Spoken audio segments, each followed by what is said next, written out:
My name is Nathan Miller. I'm 51 years old. I live in Des Moines, Iowa, and a few weeks ago, my life turned upside down.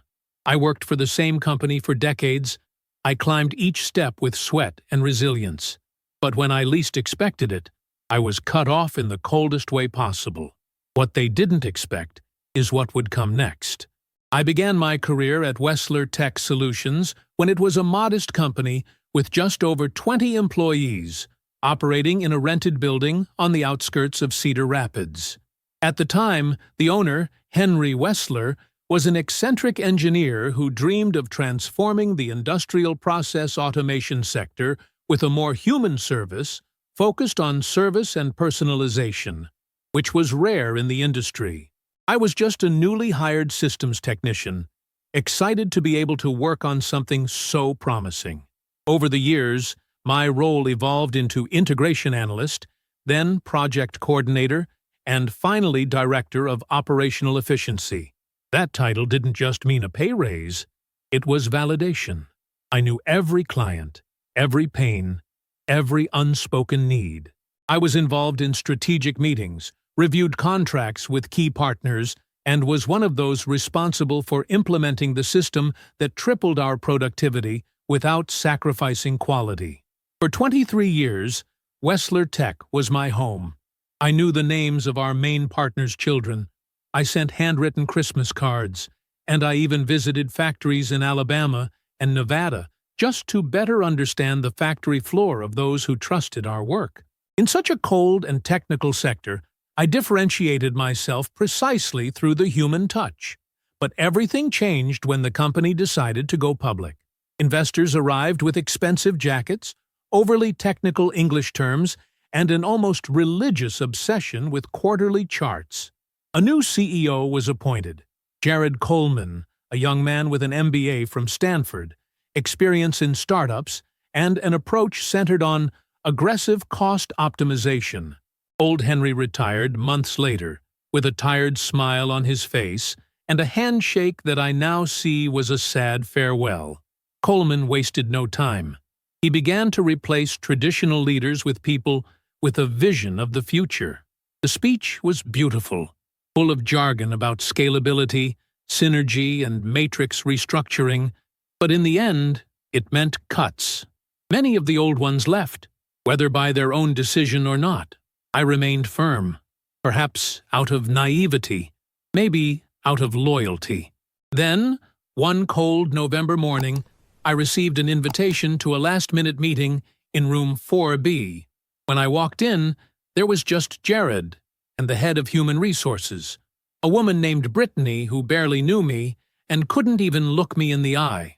Jared opened the conversation with a rehearsed line, delivered with the emotion of an answering machine. Nathan, unfortunately, as part of our ongoing restructuring, today will be your last day with the company. I didn't scream. I didn't question it. I just stared at Jared in silence, absorbing every word as if they were shards of glass. You have always been respected here, and this is not a reflection of your performance, he continued, as if that somehow eased the pain. Then he slid a yellow envelope across the table. Inside, a standard termination letter, 2 months' salary, and a formal notice that I was to leave my credentials at reception by the end of the day. I got up, thanked him mechanically, and left the room. As I walked back to my workstation, I noticed uncomfortable looks.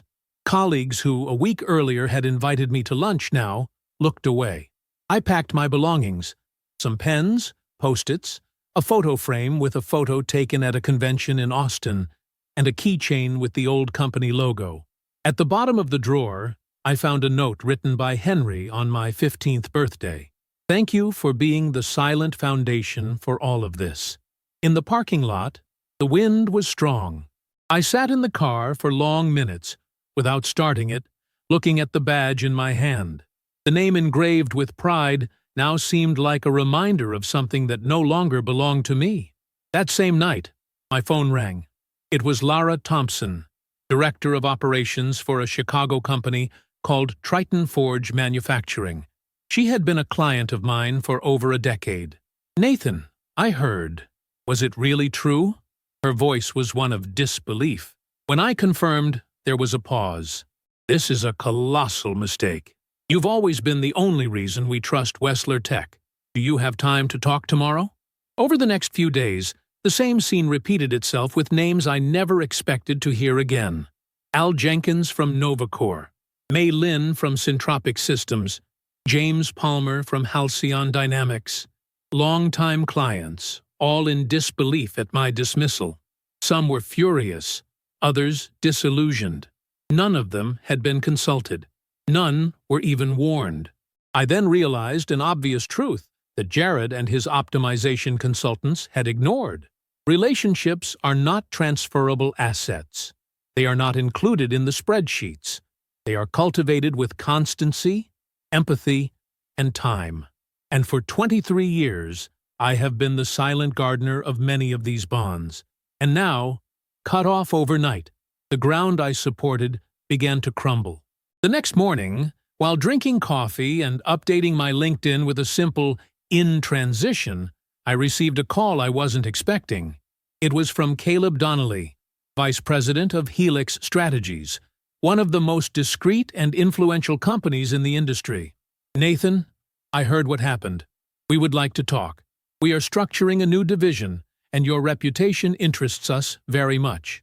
Little by little, what started as a silent humiliation was turning into something bigger. But what I didn't know yet was that the real twist was yet to come. The conversation with Caleb Donnelly left me uneasy, not just because of the possibility of returning to the market in a prominent position, but because he got straight to the point. "We're not just interested in you, Nathan. We're interested in the bonds you've built. Your way of operating is something our team doesn't have." It was the first time someone had said that so clearly. They didn't just want my experience, they wanted my way of thinking, my human approach, my network of connections forged in hurried coffees, technical visits, and frank conversations in stuffy meeting rooms. The next day, I traveled to Chicago for a face-to-face meeting with Helix Strategies. Caleb received me firmly and respectfully, and as the conversation progressed, I realized that they were willing to create a tailor-made role for me, Director of Strategic Relations, with the freedom to build my own team and shape processes from scratch. The proposal was accompanied by performance bonuses, profit sharing, and, most surprisingly, a minority partner plan within 2 years. It was everything Wessler Tech never offered me, despite the concrete results and unquestioning loyalty. But I was still emotionally attached to the fall I had taken. Part of me wanted to accept it and move on. Another part felt that there was still something unresolved in my old company. It wasn't just a question of ego, it was a question of legacy. Meanwhile, the effects of my departure began to spread. Lara, from Triton Forge, sent a formal memo to Wessler Tech, questioning the dismissal and asking for assurances about continued service provision. James, from Halcyon, suspended the contract renewal due to lack of clarity in the conduct of technical relationships. Mei Lin, known for her analytical coolness, fired off an email directly to the board of directors. The removal of Nathan Miller demonstrates a strategic rupture that compromises our trust. Copied investors, copied the CEO, copied the world. The messages kept coming, one after another. I hadn't done anything to encourage them. I never said anything bad about the company. I never suggested they leave, but I knew, as did they, that the trust we had built couldn't simply be passed on to someone new and unknown. That's when Brittany, the same HR manager who could barely look me in the eye the day I was fired, called me. "Hi, Nathan. Jared would like to set up an informal conversation with you. Are you available this week?" My first impulse was to refuse, but something told me it was worth listening to. We set it for Friday morning at a low-key cafe in downtown Des Moines. Jared arrived with his corporate smile, but something about his expression was different, less haughty, more cautious. "First of all, I want to say that your departure was a difficult decision. It was never personal." Those words made me feel nauseous. It was the same speech as always. But then he took a deep breath. The truth is that we are facing a crisis with customers. Many are withdrawing. Others are demanding their return. The board is concerned. Ah, the old advice. So absent when it really mattered, but so quick to react when money starts to slip through your fingers. We are willing to talk about possible reinstatement. With better conditions, of course. What conditions? I asked, trying to remain neutral. A senior position, salary realignment, more autonomy in decisions related to key accounts. It was almost comical. They were trying to sell me a place that had once been mine on merit and had been ripped away from me without any consideration. Jared, you're trying to patch up something you tore yourself. And even if you offer me twice as much, I can't go back to being managed by someone who considers me an expendable cost. He turned pale. What if I told you that this could change? That's when he told me, with visible discomfort, that the board was re-evaluating leadership. There is a movement to replace the CEO. If the situation with customers worsens, it is likely that they will take action. That caught me off guard. The possibility of Jared being removed? This I had not anticipated. What's more, I knew how much the council hated public crises. If customers started to leave en masse, it would be the end of the new management model that they themselves had supported. I left that conversation with a weight on my chest and a spark of possibilities in my head. It wasn't just about me anymore. It was about everyone who was still at that company. Those who had been silent when they fired me, but who were now sending me messages asking for help, saying that the atmosphere had become unbearable. And also about the customers, who deserved more than promises made by people who had never stepped foot on a production line or spent the night trying to resolve an urgent bug. On Sunday, I received an unexpected call from Caleb at Helix. Nathan, let's be honest. We know you're considering your options. We want you with us, but if there's any possibility of you returning to Wessler Tech, say it now. Why the rush? I asked. Because we are about to close an acquisition, a merger with another company in the sector, and your name has come up in discussions. Having you with us could speed up the process. I took a deep breath. In just a few days, the tables had turned in an unthinkable way. And now, I wasn't just a piece on the board. I was the decisive move. That night, I reviewed all the messages I received. I remembered every name, every face, every story shared in years of partnership with clients. I knew that whatever decision I made, it would have repercussions that went far beyond my career. But unlike the first time, now I had the power to choose. The next morning, before the sun even rose, I received a notification from my deactivated corporate email. It was a forward from an old colleague, Tim Jacobs, who was still at Wessler Tech. In the body of the message, just one sentence: "You need to see this." I opened the attachment, and what I found was a copy of a letter sent by 18 of our main clients to the company's board of directors. In formal and objective language, they declared severe concern with the current conduct of commercial relations, and unanimously called for an immediate reconsideration of Wessler Tech's strategic leadership. This wasn't just dissatisfaction. It was a direct demand, with weight and consequences. Clients such as NovaCore and Syntropic Systems had million-dollar contracts with the company. A collective disruption would not only affect the quarter's projections, it could mean the end of the stability that investors so valued. That letter worked like a time bomb. At noon, Tim wrote to me again. The board is in a panic. They're calling an emergency meeting tomorrow. Jared could fall. Everything was accelerating much faster than I imagined. The bridges I'd built over decades weren't just holding me up. They were carrying me. I stopped for a moment, trying to absorb what that meant.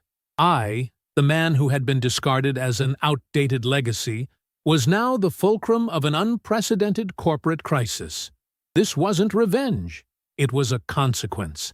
Then I got a call from Lara at Triton Forge. Nathan, I need a favor. Our board is undecided about continuing with Wessler Tech. If you can talk to our CEO, even informally, It could influence their decision. They trust you. That took me by surprise. I never imagined that my name would have this weight in board meetings of companies that weren't even my direct clients. I accepted the invitation, and, that same night, I joined a call with the CEO of Triton Forge. I explained my resignation, my view of Wessler's current instability, and, most importantly, my work philosophy. I spoke transparently, without directly attacking anyone. At the end of the meeting, the CEO thanked him and said, "Nathan, wherever you go, let us know. We want to follow you."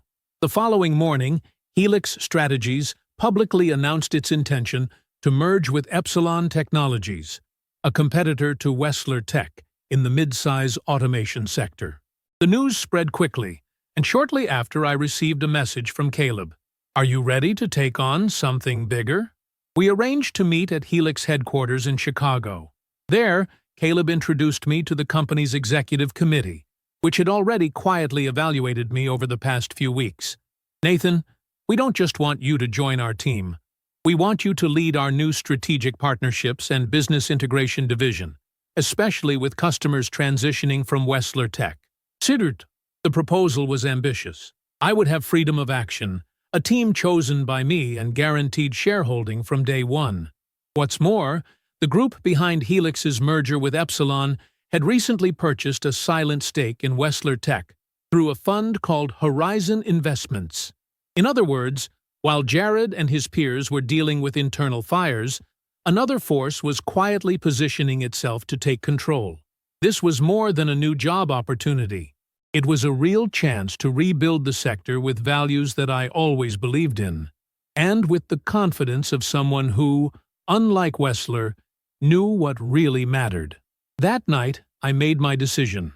I returned to Des Moines with a signed contract in hand and a letter ready to be delivered in person to the building where I worked for 23 years. I walked through the front door of Wessler Tech at 7:45 the next morning. The receptionist looked at me in surprise. "Mr. Miller, came to the emergency meeting?" I nodded, handing over my visitor badge. "Yes, invited by the council." Upstairs, the meeting room was packed. Executives who had always preferred to hide behind Zoom screens were now there, in the flesh. Jared hadn't arrived yet. The eyes turned to me in silence. Some relieved, others tense. Carlos Mendonza, the financial director, nodded discreetly. Brittany gave me a nervous smile. Shortly after, Jared entered the room. He stopped when he saw me. The tension was visible. The president of the council asked for silence. "We are here today to discuss the current crisis surrounding customer retention and the leadership decisions that have brought us here." It was a solemn opening, but the atmosphere was almost explosive. Several board members had received direct calls from partner CEOs and directors. Confidence was shaken. The numbers are even worse. After 30 minutes of heated discussions, space was opened for external speeches, and they invited me to speak. I got up and walked to the center of the room. "My name is Nathan Miller. For 23 years, I have dedicated my life to this company. I am not here today for revenge, but for consistency." I told them, without rancor, how I was fired, how I was treated, and what this did not only to me, but to the perception of our customers. I spoke calmly, without acting out. The truth, when told well, does not need a spectacle. I concluded with a simple proposal. If you want to restore market trust, it needs to be rebuilt based on respect and truth. Wessler Tech doesn't need new slogans. It needs to remember who it was when it started. The room was silent for several seconds. Then Carlos Mendonza stood up and announced, "The board has acted. Jared Coleman is removed as CEO effective immediately." The announcement of Jared's dismissal struck the room like a silent bolt of lightning. Nobody applauded, nobody smiled. Only an air of heavy relief hung in the room, as if everyone there had been holding their breath for weeks. Jared remained still for a few seconds, as if his brain was still processing what had just happened. Then he picked up the folder he had brought, straightened his jacket, and left the room without saying a single word.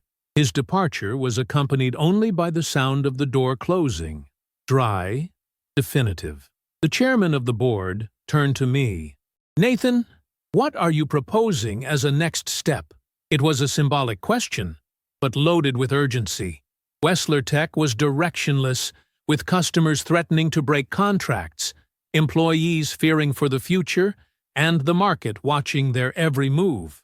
But I had already made my choice. I took the folder I had brought with me and placed it on the table. I accepted a proposal from Helix Strategies. They offered me not just a position, but the opportunity to create something new. What's more, Horizon Investments, controller of the merger between Helix and Epsilon, acquired a relevant position within Wessler Tech. In other words, indirectly, this company is now part of our portfolio. The council members exchanged glances, some in shock, others just resigned. I continued. The transition will be gradual, but inevitable. There will be changes, there will be adjustments, but most importantly, there will be reconstruction. I spoke with conviction. I wasn't there to destroy what I had helped build. It was there to restore. And doing it from the outside, with the right resources, seemed to me to be the fairest and most efficient way to honor what had already been done. In the following days, what was just a rumor became headlines on financial portals. Helix Strategies and Epsilon Technologies announce merger and integration plan with Wessler Tech after crisis of confidence. The market reacted cautiously, but some investors welcomed the new leadership led by people who knew customers closely. Meanwhile, I was getting back to my routine, but now as part of something much bigger. I was welcomed at Helix headquarters with enthusiasm and respect. Caleb gave me a large room with a view of the Chicago skyline, and in a short time I began to structure my team. I invited some former Wessler colleagues, those who always showed ethics, talent, and commitment.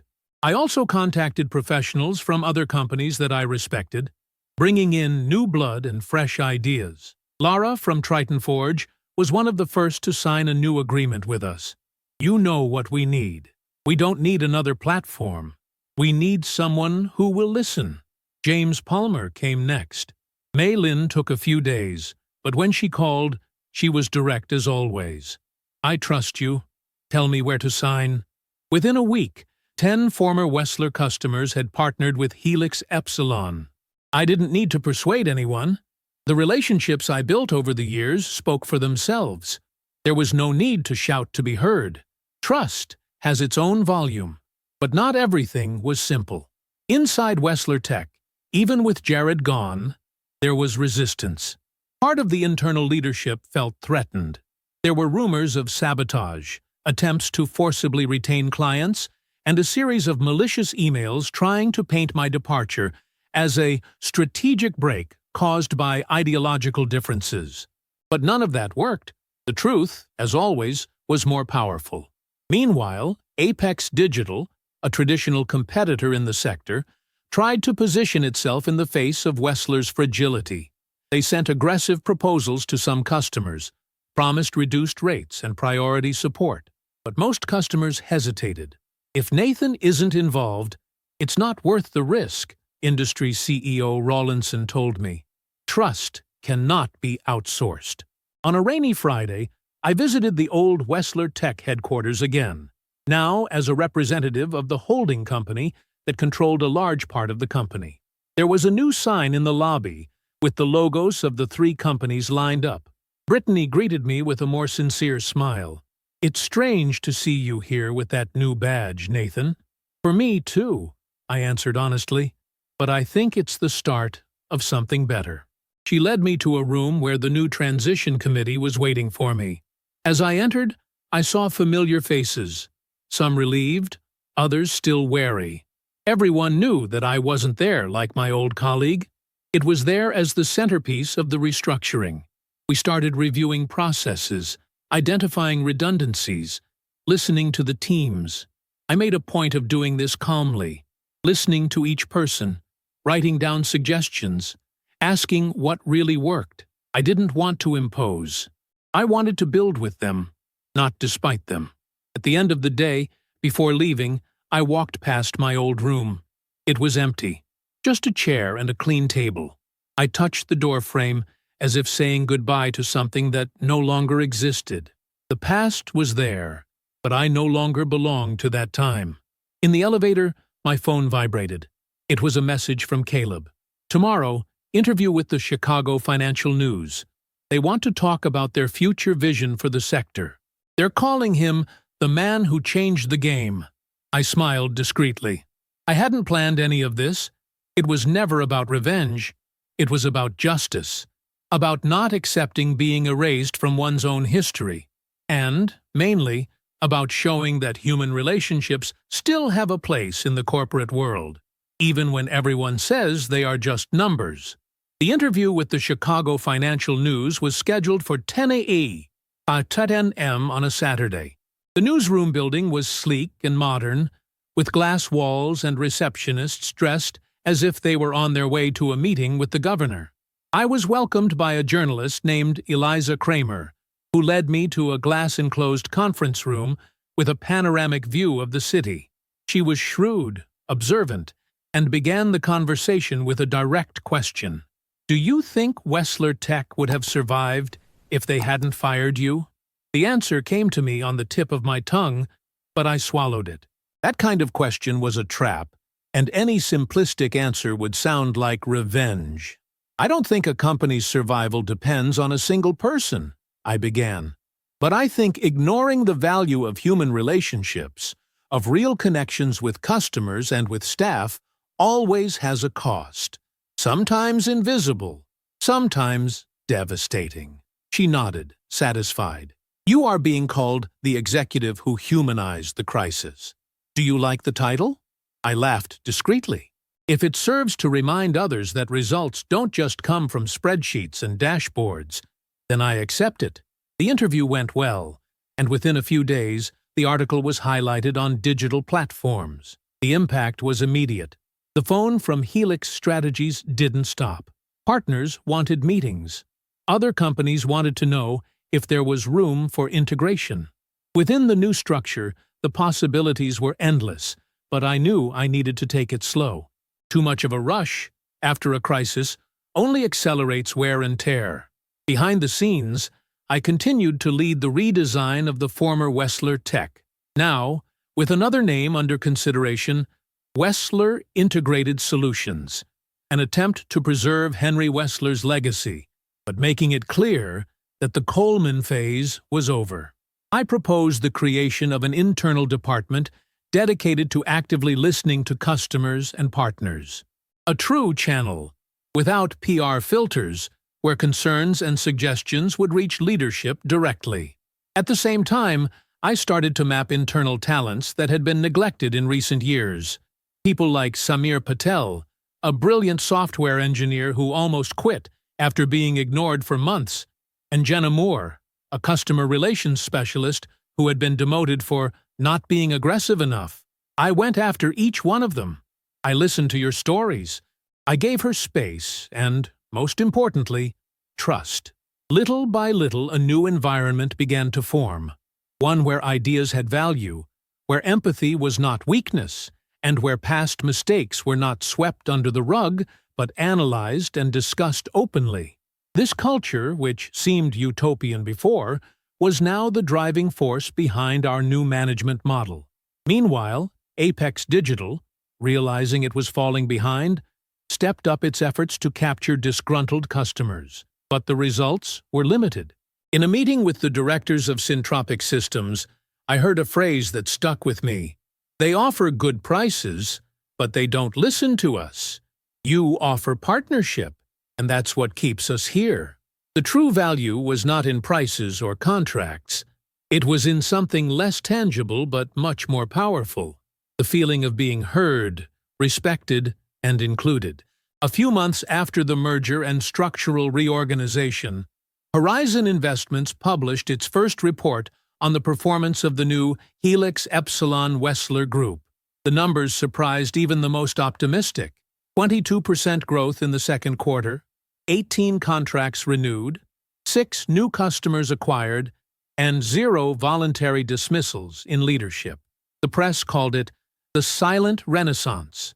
It was also around this time that I received a call from Henry Wessler. I hadn't seen him since his retirement 3 years earlier. He seemed calmer, his voice aged but firm.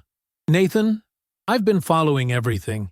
I never imagined that the company I created would go through so much, but I'm relieved to know that, in some way, you are taking it back to what we believed in the beginning." We talked for almost an hour. We remember the difficult days, the endless trips, the hastily drunk coffees between meetings with clients. At the end, he said something that moved me deeply. "You didn't save a company. You saved a philosophy, and that's rare these days." That conversation was bouncing around in my head for days. I had never thought of myself as someone who saved something. I just tried to do right, maintain an ethical stance in an increasingly toxic environment, honor the trust that so many people have placed in me, and yes, proving that even in the midst of crises, decency could still win. The cycle came full circle a few weeks later, when I was invited to speak at an annual conference for the technology and industrial processes sector in Boston. I took the stage in front of more than 1,000 professionals, investors, and business leaders. The lecture was called "Beyond the Numbers: How Human Relationships Build Resilient Companies." I shared my story without flourish. From humble beginnings in Des Moines to unexpected layoff. From reconstruction to returning in another, stronger form. I talked about empathy, active listening, the courage to go against the grain, and the value of being remembered, not just for what you gave yourself, but for how you made people feel along the way. When I got off the stage, I was surrounded by dozens of people. Some wanted advice, others just said thanks. An older man said to me, "You make me want to believe again that I can change my company from within." I returned to the hotel that night with a light heart. I knew I had done the right thing, and now I also knew that other people would do the same. Inspired not by a great profit turnaround, but by a story of respect, reconstruction, and humanity. The following months were marked by a different intensity. It was no longer a race to save a company in crisis, but rather to consolidate a new management model that would resist time and ego. At the heart of this mission was the idea that no transformation would be lasting if it was built solely on results. People needed to feel like they belonged. That mattered. At Helix Strategies' new headquarters in Chicago, we made small changes that had big impacts. One example was the creation of Open Friday. Every last Friday of the month, any employee, at any level, could schedule 15 minutes with any executive, including me. It seemed symbolic, but we soon noticed that queues were forming. People had something to say. They just needed someone willing to listen. We reviewed performance evaluation policies, removing metrics that only generated empty internal competition. We replaced it with collaborative indicators. How many ideas shared as a team resulted in improvements?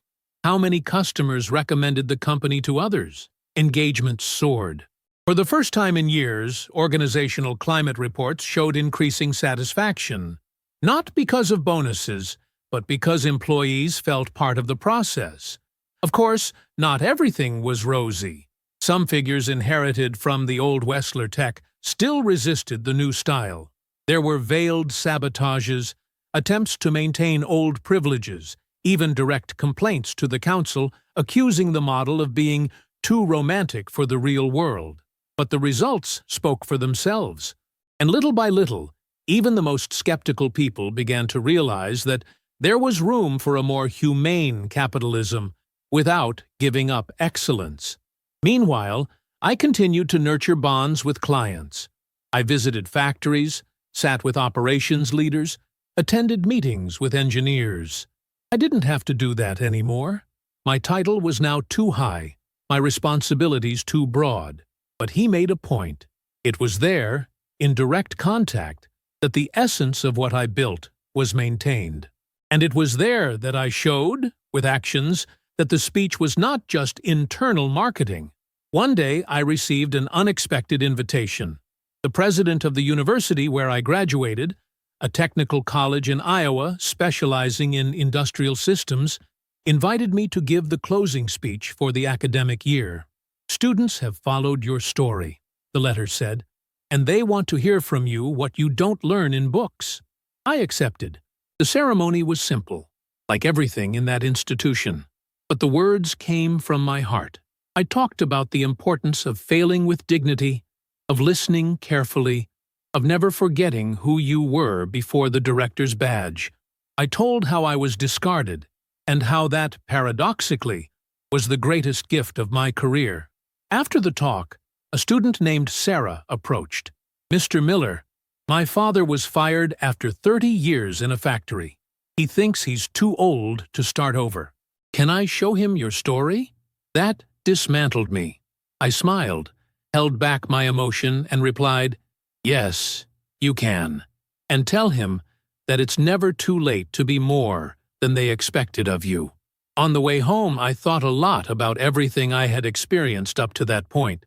The initial humiliation, the turnaround, the alliances, the difficult choices, and I realized something. I wasn't trying to prove anything to anyone anymore. Not for Jared, not for the Wessler board, not for the market. I was finally living in alignment with my values and being recognized for it. Still, the story was not completely closed. On a Tuesday morning, I received an email from Helix's legal department. Apex Digital, a direct competitor, had made a formal offer to acquire part of Wessler Tech. Not a merger, not a partnership. Partial purchase, with a clear intention of destabilizing current governance. It was a risky but aggressive move, and typical of someone who had learned nothing from recent mistakes. We called an extraordinary meeting with the board and main investors. I presented a detailed report showing how the stability built over the last 6 months had already reversed 70% of the losses caused by the old model. I also demonstrated how Apex's proposal was purely tactical, without real integration of values, and that accepting it would be to repeat the mistake made with Jared, sacrificing the heart of the company for promises of quick capital. At the end of the meeting, voting was opened. Result: proposal unanimously rejected. It was on that day that I received a handwritten letter from Henry Wessler. Inside, a single sentence: "Now, yes, it is the company I dreamed of creating." I kept the letter in my drawer, next to the first photo I took with the technical team more than 2 decades ago. Most of the people in that image were no longer there, but the spirit of that group, of collaboration, ingenuity, and respect, was now breathing again through the halls of the company that was almost crushed by its own ambition. And more than that, I knew that that story, my story, was not an isolated case. It reflected thousands of others. People who were discarded, underestimated, labeled as dead weight, just for not following the script of cold efficiency imposed by an elite that barely knows the factory floor or the reality of customers. Therefore, I started drafting a personal project, a podcast, a space to share stories of ordinary people who did extraordinary things in the corporate world.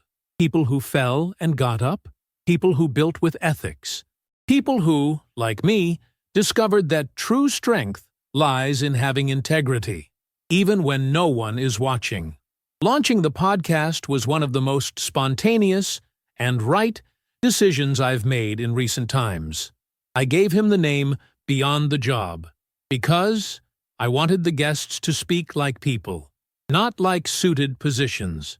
The first episode was recorded in an improvised conference room at Helix headquarters, with a lean team and basic equipment.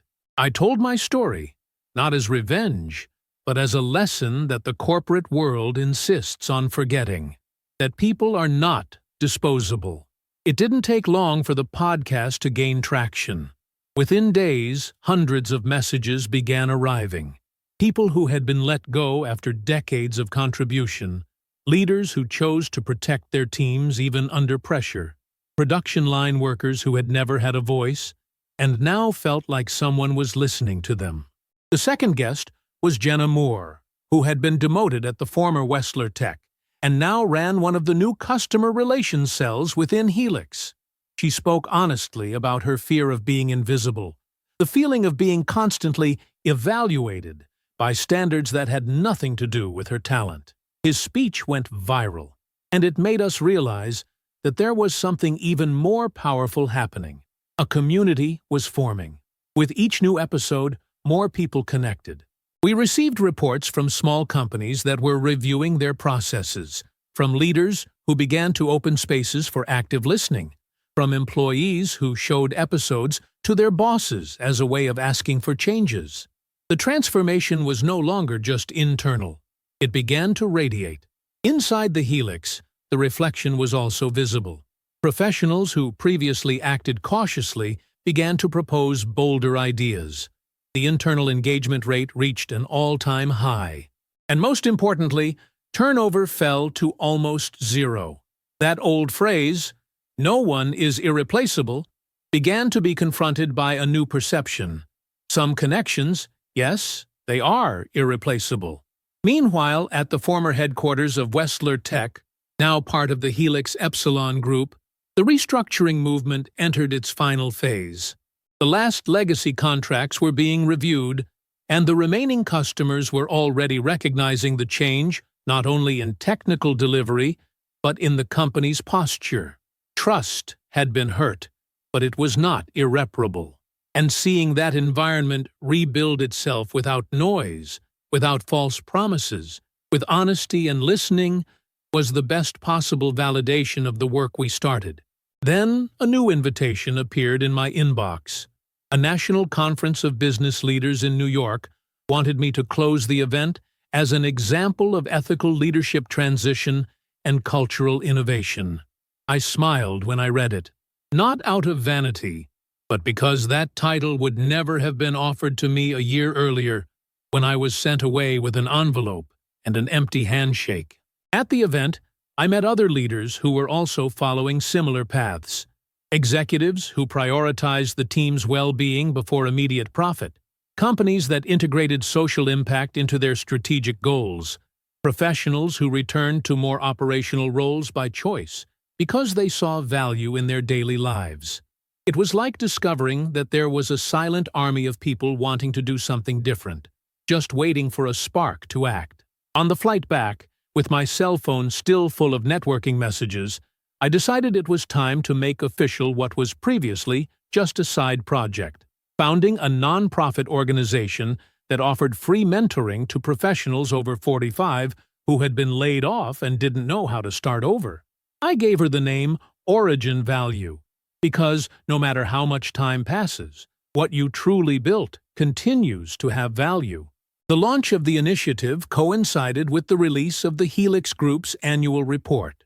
For the first time, the data was not just focused on profit and expansion, but also on human impact, internal growth, training completed, mental health indices, and a new metric we introduced, the Active Relationship Index, IRA, which measures the level of depth and continuity of ties between company and customer, rather than just signed contracts.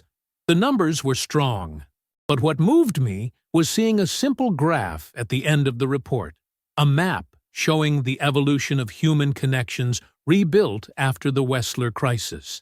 There, in interconnected circles, were names, projects, stories, and, at the center of it all, the belief that no single spreadsheet sustains a company.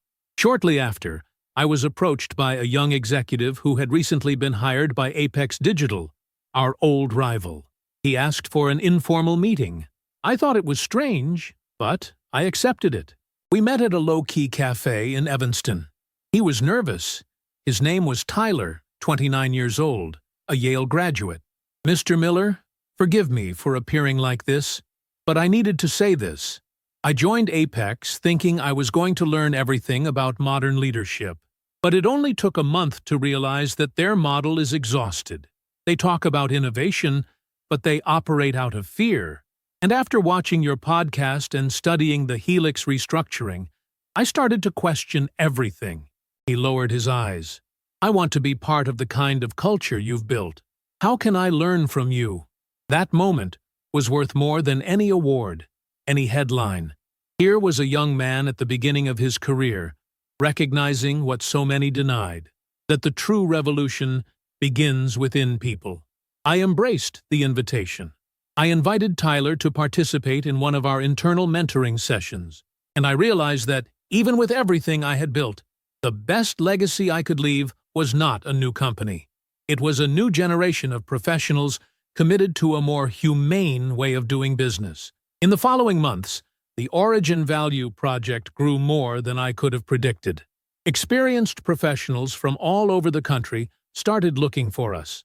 They were engineers, technicians, production managers, logistics specialists, all with an impeccable track record who, for some reason, almost always related to age or resistance to adapting to the agile model of new leaders, had been pushed out of the market. People with decades of real value, discarded as if they were disconnected cables. We offered more than advice. We create market reconnection programs, emotional support networks, purpose reinvention workshops, updated training, always respecting each person's background. And, more than anything, we created bridges. Companies like ours, willing to reuse talent, began to directly seek out participants on our platform. In less than 6 months, more than 120 people were back on the market, in positions compatible with their experience, but now in environments that valued them. Meanwhile, the podcast Alem du Cargo surpassed 1 million monthly listeners. The stories told there became a reference at universities, business events, and even board meetings. People began to identify, reflect, act. Many wrote to me saying it was the first time they had heard someone put into words what they felt, but they didn't know how to explain it. Others said, "I now understand what happened to me, and I know I'm not alone." See, Jan, at that point, I realized that my personal story was no longer about me. It was about something bigger, about the right to be treated with respect, even when your commercial usefulness appears to have diminished, about rebuilding with dignity, and about the courage to assume that the corporate world can, and should, be better than it is. It was in this spirit that I accepted the invitation to give a talk at the opening of the National Congress on Business Ethics in Washington. There, in front of more than 3,000 executives, bankers, advisors, and entrepreneurs, I shared what I called the 5 pillars of human reinvention in the business world. I spoke about true listening, of authenticity, trusted as a core asset, of legacy not as position, but as impact, and courage, because it takes courage to change, to start over, to be honest even under pressure. At the end, I received a standing ovation, and when I left the stage, I felt something different. Not euphoria, but a deep sense of mission accomplished. I had been fired for representing the past, and now, the same market said that what I represented was what they needed most for the future. That night, back at the hotel, I received a call from someone I never expected to hear from. Carlos Mendonza, the former CFO of Wessler Tech. He had resigned weeks before, and now he wanted to talk. "You won, Nathan, and you won with class," I replied, smiling. "Carlos, I never wanted to beat anyone. I just didn't accept losing who I was." Silence on the other side. "You changed the game, yes, but you did something bigger. You showed that you can change the rules without betraying the principles." We hang up with mutual respect, and at that moment, I knew. The cycle closed there. The next morning, I returned home.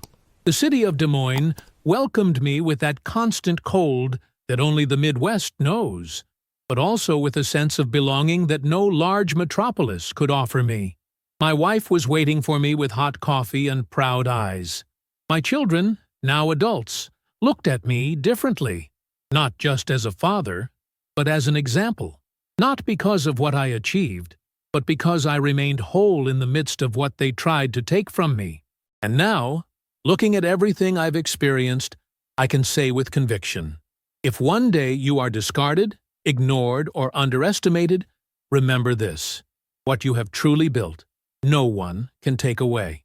Your story, your integrity, your way of treating people, it lives on in every customer, every colleague, every person you've touched along the way. And when they try to reduce your value to a number, smile, because you know that what really matters doesn't fit on any spreadsheet. If you've made it this far, my friend, thank you. Decoration. If this story touched you, subscribe to the channel. But not just for me. Do this so that more stories like this find those who need to hear them.